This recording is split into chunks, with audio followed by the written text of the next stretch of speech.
Eh bien bonjour tout le monde, on se retrouve pour une première vidéo sur cette chaîne, tout simplement qui va parler des serpents des blés, les Pantherophis guttatus, qui étaient appelés avant des Elaphes guttata, qui maintenant s'appellent Pantherophis guttatus. Voilà, cette chaîne va être uniquement dédiée à ces petites bestioles. Alors pourquoi déjà je me lance là-dessus? Tout simplement parce que j'en ai une, voilà, j'étais passionné de serpents, je savais pas où commencer.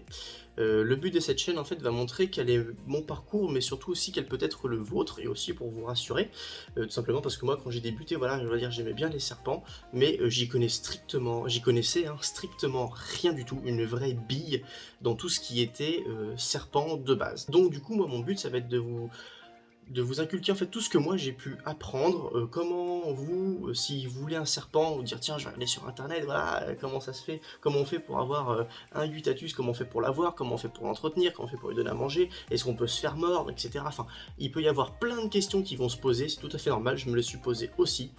Donc eh ben, j'y suis là pour y répondre, ou du moins une partie, et vous montrer quand même 2-3 choses. Donc du coup, le Pantherophis guttatus, donc serpent des blés pour les intimes, du coup est un petit serpent, évidemment à sang froid, qui est du coup inoffensif. Voilà, cette petite bête ne va pas vous attaquer. Voilà, de toute façon en France, il n'y a pas beaucoup de bestioles qui en général vous attaquent, même ne serait-ce que les araignées, etc.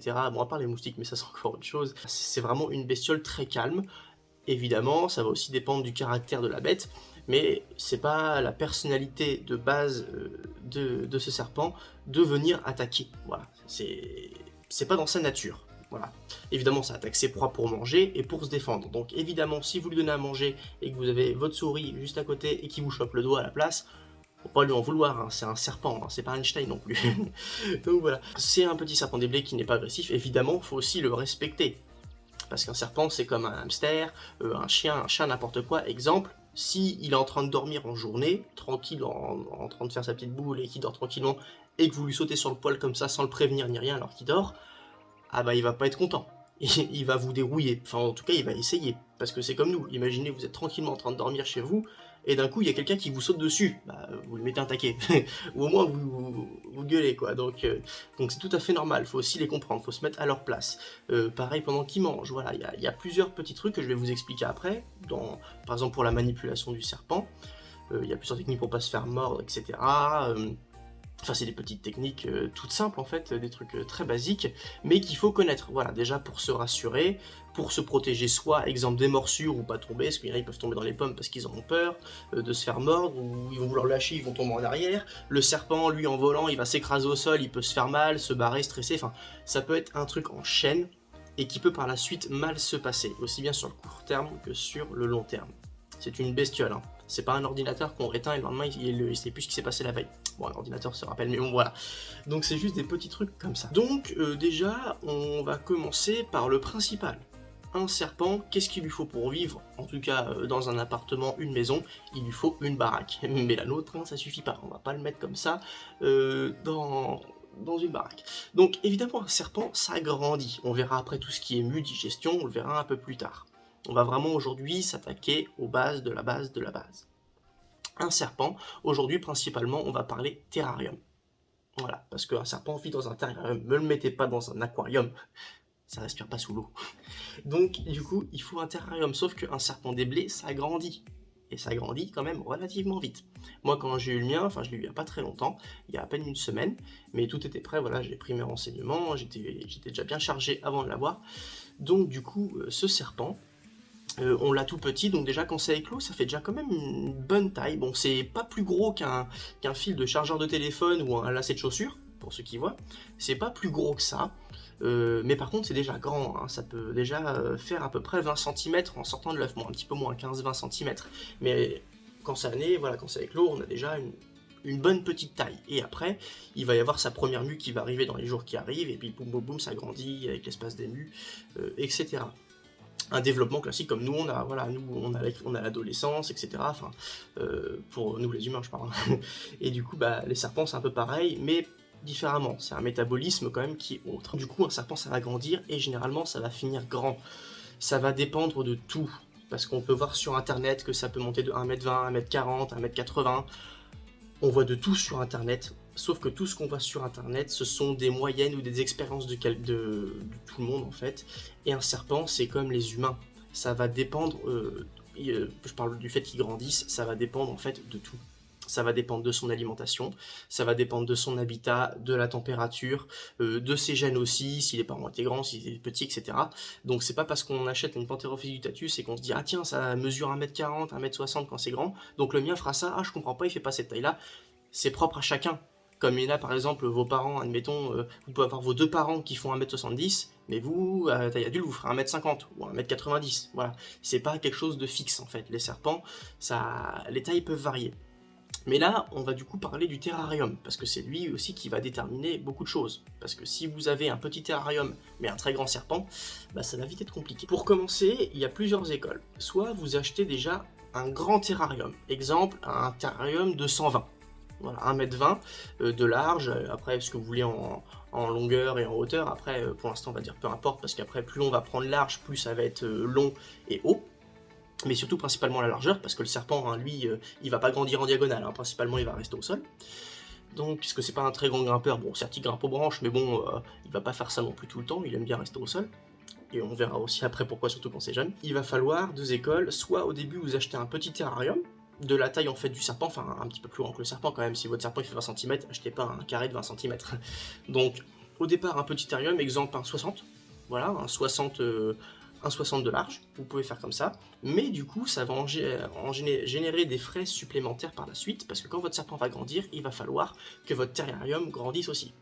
Donc il y a cette école-là, dont on prend un terrarium petit classique qui coûte pas trop cher, et au fur et à mesure du temps, malheureusement, il va falloir vendre l'ancien, ou le conserver si vous en avez envie, si vous avez d'autres serpents, ou alors du coup, bah voilà, s'en débarrasser, mais faire des frais supplémentaires pour acheter un terrarium plus grand. Ou la deuxième école, comme moi par exemple, je vous dis pas de faire la même chose, chacun son école, chacun choisit, même si je trouve qu'il y en a d'autres qui ont d'autres théories, hein, je suis preneur aussi, même pour les autres, c'est directement d'acheter un terrarium qui est déjà plus grand. Alors commencez par un terrarium de 1m20, pour un tout petit serpent qui vient d'arriver, c'est pas très intelligent parce que ça fait trop grand en fait pour lui et ça sert genre strictement à rien. C'est comme si vous étiez tout seul et que vous avez une énorme villa mais qu'on vous retirait une jambe. En gros, vous pouvez pas aller à l'étage, etc. Enfin, vous voyez à peu près la mentalité du truc. Ça sert à rien. Donc généralement, des vendeurs vont vous dire, si vous prenez un grand terrarium, et ben au début, il faut le couper en deux avec une plaque de plexi. Enfin, vous le scindez en deux et une fois que le serpent grandit, là vous ouvrez. Vous pouvez faire ça. Moi, j'ai un petit compromis, j'ai commencé par un terrarium de 90 de large. Donc ça fait déjà quelque chose de grand, et ça peut même suffire quand il sera adulte. Enfin après ça va dépendre de sa taille adulte, donc il va sans doute être possible que moi je rachète un terrarium plus tard. Mais on va dire que j'ai pris un bon compromis entre le 60 et le 120. J'ai pris un 90. Donc évidemment les terrariums c'est cher, ça va dépendre de ce que vous allez vouloir comme terrarium. Il y en a ils vont vouloir ceux qui vont être en bois, des blocs de bois, j'ai perdu le nom, j'ai composite qui me reste en tête mais c'est pas ça. Il y en a qui vont les prendre en verre, moi j'ai pris en verre par exemple, d'autres qui vont mettre des plantes aussi avec dedans, enfin il existe plein de terrariums, ça va dépendre aussi de vous, de ce que vous cherchez, donc renseignez-vous bien par rapport à vous parce qu'il existe à peu près tout. Vous pouvez les fabriquer vous-même, mais faites attention avec les matériaux que vous allez prendre, il ne faut pas que ça soit dangereux pour le serpent, qu'il y ait les systèmes de sécurité, de ventilation, etc. Donc voilà, il y a pas mal de choses là-dessus. Donc là, on va dire que vous avez acheté votre terrarium. Bon, déjà c'est cool. Il va falloir du substrat. Du substrat, c'est la litière, pour ceux qui ne comprennent pas trop. Ça s'appelle du substrat. Je parle uniquement pour les Pantherophis guttatus, hein. Je parle pas pour les boas ni les autres trucs, hein. Uniquement les petites pantées. Le substrat va se changer en moyenne tous les 6 mois, à peu près, c'est pas trop mal, parce qu'un serpent, au niveau pipi, ça va, c'est raisonnable. Au niveau caca, et ben, comme vous allez donner des souris ou des souriceaux au début, et ben, il va y avoir qu'une crotte, quoi. Enfin, une ou deux, ça va dépendre de comment va digérer votre serpent. Mais du coup, en fait, c'est pas comme un chat, vous voyez, qui va en faire un petit peu partout tout le temps, parce que ça mange un peu tout le temps. Un serpent, au début, vous allez le nourrir, je sais pas, une fois par semaine. Donc voilà, ça consomme pas énormément en excréments. Donc ça va le faire là-dessus. Donc après, il faut ici mettre de la bonne qualité en substrat, pour plusieurs raisons qu'on verra aussi après. Il va vous falloir un tapis chauffant, ou un fil chauffant, etc. Que vous allez placer évidemment sous une plaque de plexi ou sous le verre du terrarium, tout simplement parce que si le serpent veut venir creuser sous le substrat et que votre tapis chauffant est là, eh bien, il risque de se brûler. Et c'est pas agréable de se brûler, même pour nous, on sait ce que ça fait, c'est pas agréable. Donc du coup, il va falloir le protéger. Il faut absolument au moins que votre tapis chauffant fasse un tiers du terrarium, pas plus, parce qu'en fait, votre tapis chauffant va servir uniquement pour créer le point chaud, qui est entre 29 et 30 degrés, qui devra rester en permanence, on va dire, à cette température-là. Les températures ambiantes du soir, on les verra plus tard. Voilà, on va juste rester pour l'instant, le tapis chauffant sert juste à avoir le point chaud en permanence, entre 29 et 30 degrés. Et en fait, il va falloir aussi des petits points froids ou tièdes dans le terrarium pour que le serpent puisse, on va dire, doser sa température selon comme il l'entend. En fait, il faut pas que ça prenne tout le terrarium, parce que sinon tout le terrarium va être à 29-30 et lui il va pas vouloir. En fait, c'est pas un chauffage à terrarium qu'il faut se dire dans la tête. Il faut se dire, il faut un point chaud dans un tiers du terrarium. C'est pas le chauffage de tout. Voilà. Donc le serpent ira quand il aura un peu froid ou quand il aura envie de s'y mettre, et dès qu'il en aura marre, il ira au milieu entre le froid et le chaud, ça fait un peu plus tiède. Il ira dans le froid s'il veut, il fait sa vie. Voilà. Donc du coup, bien protégé, il faut faire attention avec du scotch alu, quand vous allez scotcher votre tapis chauffant ou vos baguettes, le mettre avec du scotch alu parce que ça encaisse bien la chaleur. Et faites attention avec le verre, parce que ça s'est vu beaucoup, si vous mettez trop votre tapis, si vous avez un tapis trop puissant, genre si vous achetez un énorme pour un tout petit terrarium, bah le verre ça chauffe, et avec les trop grosses différences de température, et ben votre verre peut fissurer. Peut-être pas non plus éclater comme un pare-brise, mais il peut fissurer à cause de la chaleur si vous avez en fait mal fait votre installation. Donc faites bien attention à ça.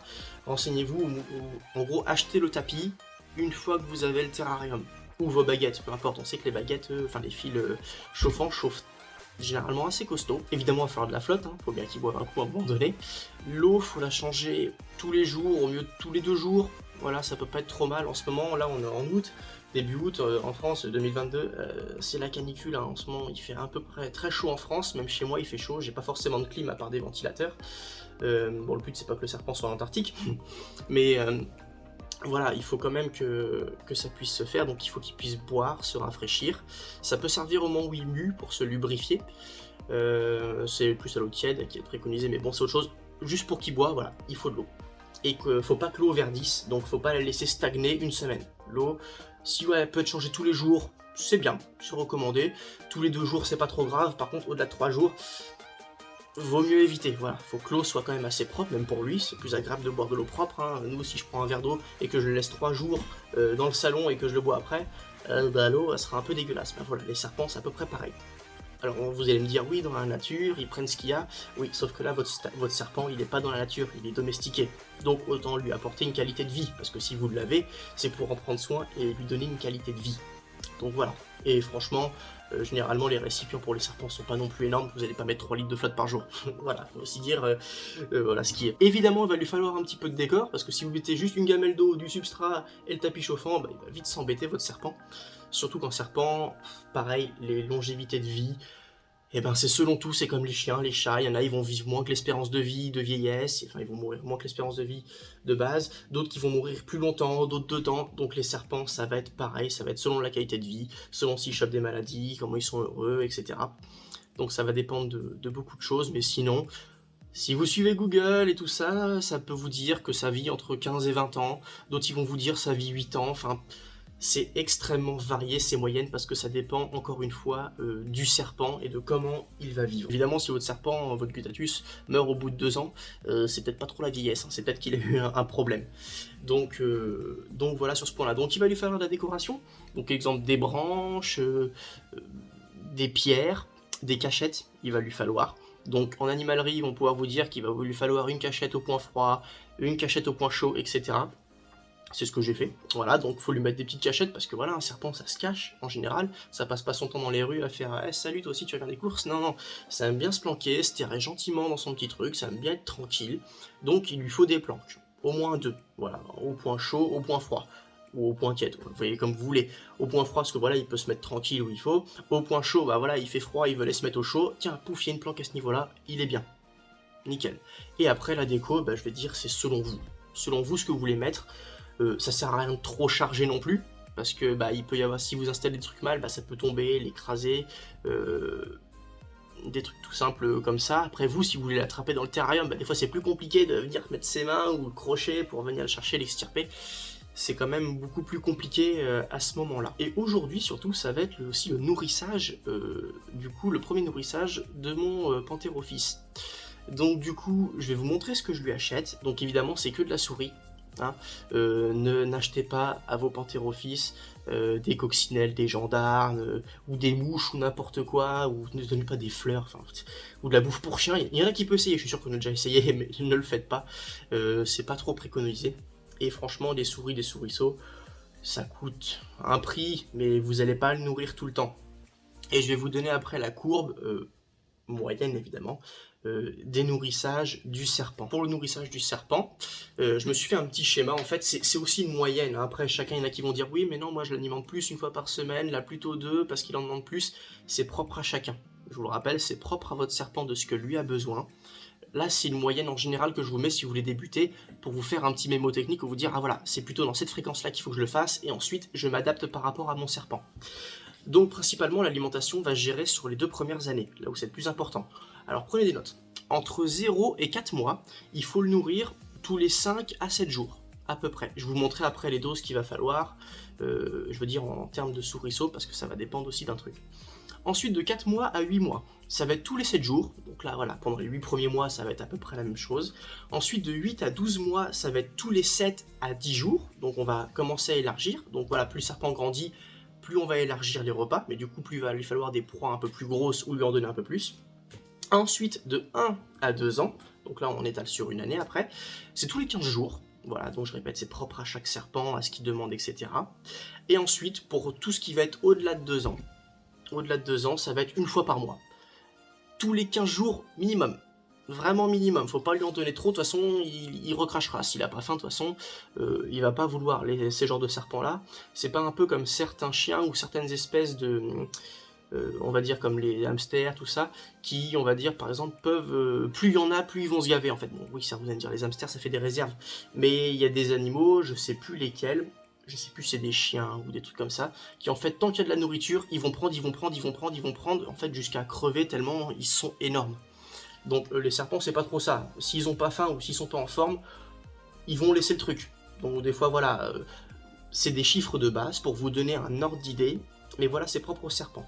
Alors, pour les proies à donner aux serpents, donc du souriceau au début, du blanchon après par-dessus, donc en fait, ça va être par rapport à la taille. C'est-à-dire qu'en fait, selon la taille de votre serpent, il va falloir lui donner une proie en fonction, qu'il puisse la manger. C'est-à-dire si votre serpent, son corps fait la grosseur d'un pouce, il va lui falloir lui donner la proie de à peu près la grosseur d'un pouce. Si c'est plus petit, vous lui en donnerez 2. Si c'est un tout petit peu plus gros, bon, c'est pas très grave, parce que voilà, c'est des fois dur d'estimer, on prend pas par exemple la proie, on la met à côté du serpent, ouais, je crois que c'est plus ou moins ça. Si c'est trop gros, ça sert à rien. Allez pas filer un rat à une Pantherophis qui est large de ça. C'est beaucoup trop gros. Le machin, ça rentrera jamais, il en voudra pas. Donc voilà, ça va se baser surtout par rapport au gabarit du serpent. Il faut que sa proie soit adaptée. Et si au début il grandit, qu'il vous reste trop de petits souriceaux, donc les souriceaux, c'est les tout petits bébés. Si vous prenez un Pantherophis juvénile, donc un tout petit, qui je vous dis au début est fin comme un lacet, et bien tout simplement, il va falloir lui donner une proie en fonction. Donc un souriceau qui a généralement 1-2 jours, pas plus. Et plus il va grandir, si vous en reste, au lieu de lui en donner un, vous lui en donnerez 2 pour combler. Et après, vous allez passer sur du blanchon, c'est-à-dire c'est un souriceau qui va être un peu plus... qui va commencer à avoir du poil, en fait, qui va être un peu plus gros.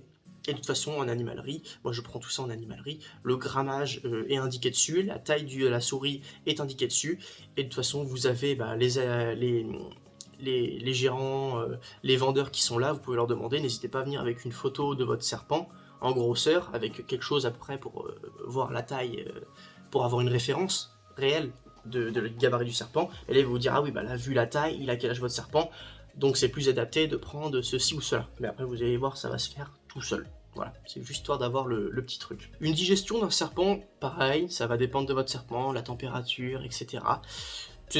Ça peut être 3-4 jours. Voilà, ça peut dépendre. Alors important, évitez de manipuler votre serpent quand il est en digestion. C'est pas cool.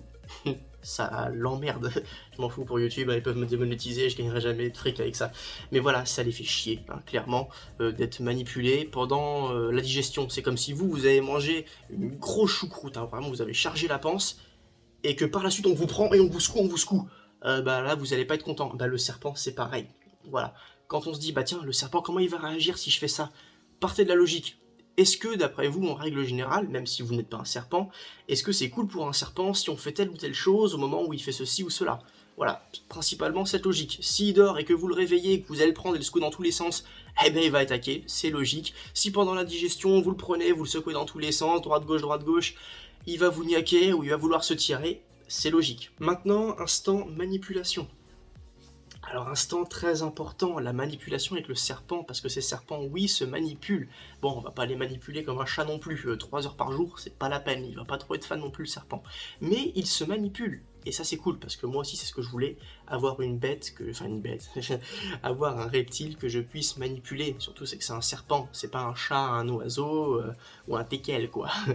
Donc ça se manipule. Au départ, quand on manipule, évidemment, il faut y aller tout doucement. Sauf qu'un serpent, eh ben nous ce qu'on n'a pas envie c'est de se faire mordre ou de l'échapper. C'est ce qui va principalement créer chez nous une crainte. Alors je vais répondre à ces trucs là, vous inquiétez pas, toutes les réponses vont être réglées à la fin de la vidéo.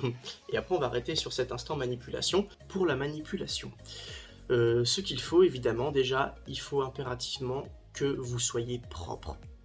Je parle pas d'aller prendre une douche si vous puez. Il faut, vous allez le manipuler avec vos mains et vos bras. Donc il faut que tout ça soit propre, pour 2 raisons. Déjà, un niveau d'hygiène, parce que si vous avez été faire de la mécanique avant et que vous êtes sale, plein de bactéries, de liquide et tout dégueulasse, et ben votre serpent peut tomber malade, et même de reconnaître l'odeur et dire « Ah non, ça j'en veux pas, je me casse » et devenir agressif. Donc déjà, il faut que vous soyez propre au niveau hygiène, pour ne pas refiler de saloperie à votre serpent. Secondo, pour tout simplement l'odeur. Parce qu'un serpent, évidemment, ça a un très bon odorat. Donc en fait, si avant vous avez été mangé, vous avez fait barbecue, ou vous avez été tripoté de la viande, ou même que vous avez touché n'importe quoi, peu importe, il peut en fait sentir, quand il va vous sentir, il peut penser qu'en fait vos mains, vos doigts sont une proie. Et du coup, vous niaquez, il va se dire, moi j'ai faim, ça sent bon, j'attaque. Voilà. Même si vous sentez, vous dites, bon non, ça n'a pas l'odeur de la viande, sauf que le serpent, si vous l'avez eu tout jeune, lui, c'est pas trop encore ce que c'est l'odeur de la viande, il a pas trop encore mangé, il a pas trop d'expérience dans le domaine culinaire. Donc il va dire, tiens, il y a une odeur qui est appétissante, j'attaque et je mange. Donc voilà. Donc généralement, moi ce que je fais, déjà je me lave les mains, au savon classique, savon de Marseille, ce que vous voulez, pour déjà enlever la saleté, et après si vous voulez un coup de gel hydroalcoolique, vraiment pour vraiment bien désinfecter, ça enlève les odeurs, etc. Me mettez pas du rince-doigt citron, hein, parce que du coup vous aurez l'odeur du citron. Donc surtout voilà, au tout début, avoir les mains propres, et lavez-vous les mains avant la manipulation, très très important, et après la manipulation, parce que c'est pas parce que votre serpent est dans un terrarium que vous l'entretenez bien, que lui du coup est propre. Voilà, il peut avoir des bactéries, il peut avoir des trucs, lavez-vous bien les mains. Et si vous avez des plaies, etc., vous êtes coupé au doigt, soit nettoyez-vous bien avant et après, bien les deux, ou alors mettez un pansement pour éviter qu'ils viennent trop frotter dessus, tout simplement qu'ils mordent dessus par exemple, ou qu'ils vous mettent des saloperies. Voilà, très important. La manière dont le prendre. Alors, ça peut paraître tout bête, mais pourtant c'est très important. Il ne faut pas le prendre par la tête. Voilà, on peut se dire, ouais mais non, parce que s'il mord, au moins je le tiens. Bah non, parce que vous n'allez pas trop instaurer un climat de confiance avec lui. C'est comme si on disait, pour pas que vous me mettiez une claque, je vous chope par la tête, pas vous me crachez dessus, et je vous maintiens. Bah non, ça a peur. Voilà, un serpent, quand vous allez le prendre, ce sera toujours, quasiment toujours, un moment de stress. Il va penser, je me fais attaquer. Donc, faites-le, déjà prenez-le quand il est réveillé, non pas quand il dort, et prévenez-le. Alors, on va dire, attention, j'arrive, non, ça sert à rien. Tapotez-le, caressez-lui, enfin, montrez que votre main arrive et que c'est inoffensif, quoi. Que, paf, elle n'est pas directement sur son dos sans qu'il vous voit arriver, parce qu'il va penser qu'il se fait attaquer, et s'il se fait attaquer, il aura qu'une idée, c'est se défendre, même si vous avez les mains propres. Donc il faut le prévenir, donc ouvrez, attendez qu'il se réveille, montrez-lui vos mains, que voilà, vous allez venir gentiment, et là vous le prenez. Alors pour le prendre aussi, j'ai dit pas là, il ne faut pas le prendre par la tête, mais il ne faut pas non plus le prendre par la queue. On voit souvent ça des fois dans des reportages de gens dans la nature qui récupèrent des gros pitons et qui les prennent par la queue tout simplement pour pas qu'en fait ils se retournent et qu'ils viennent les choper.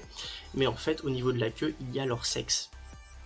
Et je vous laisse imaginer vous, si vous pour vous attraper, on vous attrape par le sexe. donc ça va pas trop vous faire plaisir. Et ben le serpent non plus, hein. Le sexe du serpent, il est pas pile au milieu, entre le bout et la tête, il est plutôt situé vers la queue. Donc ne le prenez pas vers la queue, parce qu'il va pas aimer, comme nous, et il va vouloir se défendre. Donc simplement, vous le prenez au milieu. C'est-à-dire que j'ai un stylo, donc admettons c'est votre serpent qui est là, donc là vous avez la tête, là vous avez la queue, et ben vous allez le prendre grosso merdo au milieu. C'est un peu plus devant, un peu plus derrière, c'est pas dramatique. Mais prenez-le tout simplement au milieu. Voilà. Alors un serpent va sentir si vous êtes stressé et hésitant.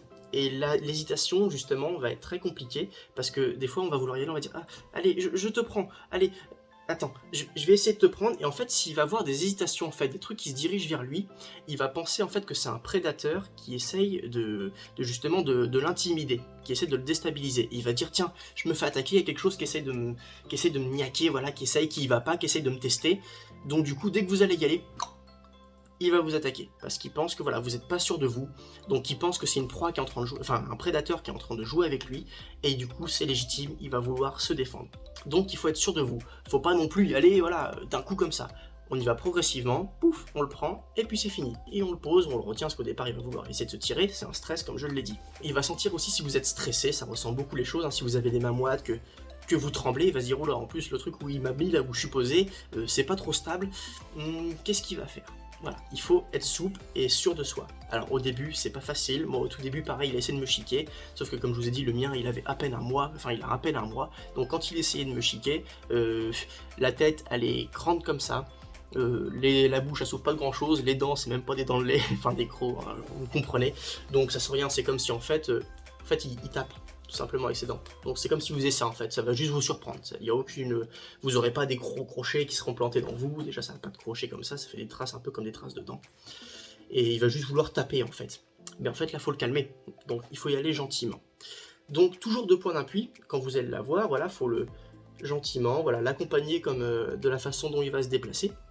Un peu comme, on va dire, un insecte hein, qui se bat dans vos mains, voilà, pour le faire passer, un petit hamster, voilà, c'est le même principe. Alors quand vous allez arriver, faites pas des mouvements à rattraper trop vite. Parce qu'il va se dire, tiens, il y a un truc qui surgit, qui veut m'attaquer avec ces espèces de doigts qui ressemblent à je sais pas quel prédateur, et il va vouloir niaquer. Donc, mouvement souple, calme. Au début, s'il veut trop se barrer quand vous l'avez dans vos mains, au milieu du corps, retenez-le un peu, sans non plus le serrer pour lui éclater les côtes, mais au moins retenez-le un petit peu, le temps qu'il se calme, reposez-le, hop, tout de suite vous venez assujettir derrière, gentiment, avec des mouvements souples, et vous allez voir, ça va se faire tranquille, la manipulation deviendra un pur plaisir, parce que je vous ai dit, c'est pas un serpent agressif, il va très vite se calmer. Dès qu'il va comprendre qu'il est en confiance et qu'il ne risque rien, il va rester très calme et va se balader sur vos mains, sur vos doigts, ça va être très calme. Alors justement, par la suite, pour ceux qui ont peur de le faire tomber, généralement, soyez assis. Soit par exemple, vous mettez au-dessus de votre terrarium, vous prenez une chaise au-dessus du terrarium, ou alors sur un canapé, au-dessus d'un lit, n'importe où. Ne soyez pas non plus debout à 1 mètre de haut, en train de le tenir avec vos mains, parce qu'au tout début, voilà, il risque de tomber. Déjà parce qu'il peut aller vite, et surtout c'est qu'un bébé serpent, c'est pas très stable encore. Hein. Les spots adhérents, il n'y en a pas encore. Hein. Et voilà, il va être très glissant au début. Il commence tout juste dans la vie, donc se rattraper, connaître un peu son corps, à quoi se tenir, etc. C'est encore un peu tout jeune pour lui.